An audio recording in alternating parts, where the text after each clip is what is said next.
गांव में एक जमींदार था। उसके कई नौकरों में जग्गू भी था। गांव से लगी बस्ती में बाकी मजदूरों के साथ जग्गू भी अपने 5 लड़कों के साथ रहता था। जग्गू की पत्नी बहुत पहले गुजर गई थी। एक झोंपड़े में वह बच्चों को पाल रहा था। बच्चे बड़े होते गए और जमींदार के घर नौकरी में लगते गए। सब मजदूरों को शाम को मजूरी मिलती। जग्गू और उसके लड़के चना और गुड़ लेते थे। चना भूनकर गुड़ के साथ खा लेते थे। बस्ती वालों ने जग्गू को बड़े लड़के की शादी कर देने की सलाह दी। उसकी शादी हो गई और कुछ दिन बाद गौना भी आ गया। उस दिन जग्गू की झोंपड़ी के सामने बड़ी बमचक मची।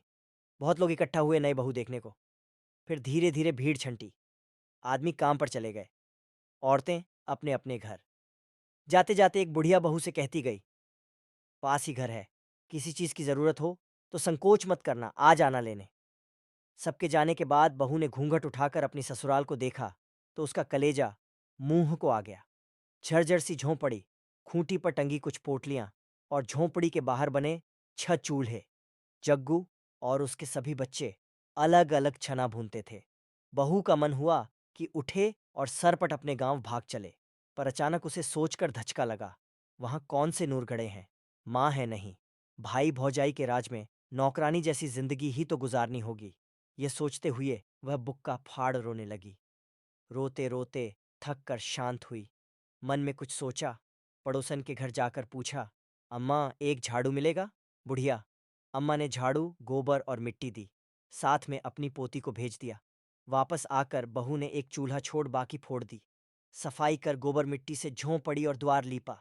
फिर उसने सभी पोटलियों के चने एक साथ किए और अम्मा के घर जाकर चना पीसा। अम्मा ने उसे साग और चटनी भी दी। वापस आकर बहू ने चने के आटे की रोटियां बनाई और इंतजार करने लगी। जग्गू और उसके लड़के जब लौटे तो एक ही चूल्हा देख भड़क गए। चिल्लाने लगे कि इसने तो आते ही सत्यानाश कर दिया, अपने आदमी का छोड़ बाकी सबका चूल्हा फोड़ दिया। झगड़े की आवाज सुन बहू झोंपड़ी से निकली। बोली, आप लोग हाथ मुंह धोकर बैठिए, मैं खाना निकालती हूं। सब अचकचा गए, हाथ मुंह धोकर बैठे। बहू ने पत्तल पर खाना परोसा, रोटी, साग, चटनी। मुद्दत बाद उन्हें ऐसा खाना मिला था। खाकर अपनी अपनी कठरी ले वे सोने चले गए। सुबह काम पर जाते समय बहू ने उन्हें एक एक रोटी और गुड़ दिया। चलते समय जग्गू से उसने पूछा, बाबूजी, मालिक आप लोगों को चना और गुड़ ही देता है क्या? जग्गू ने बताया कि मिलता तो सभी अन्न है, पर वे चना गुड़ ही लेते हैं, आसान रहता है खाने में। बहू ने समझाया कि सब अलग अलग प्रकार का अनाज लिया करें। देवर ने बताया कि उसका काम लकड़ी चीरना है। बहू ने उसे घर के ईंधन के लिए भी कुछ लकड़ी लाने को कहा। बहू सबकी मजदूरी के अनाज से एक एक मुट्ठी अन्न अलग रखती, उससे बनिए की दुकान से बाकी जरूरत की चीजें लाती। जग्गू की गृहस्थी धड़ल्ले से चल पड़ी। एक दिन सभी भाइयों और बाप ने तालाब की मिट्टी से झोंपड़ी के आगे बाड़ बनाया। बहू के गुण गांव में चर्चित होने लगे। जमींदार तक ये बात पहुंची। वह कभी कभी बस्ती में आया करता था। आज वह जग्गू के घर उसकी बहू को आशीर्वाद देने आया। बहू ने पैर छू प्रणाम किया तो जमींदार ने उसे एक हार दिया। हार माथे से लगा बहू ने कहा कि मालिक यह हमारे किस काम आएगा?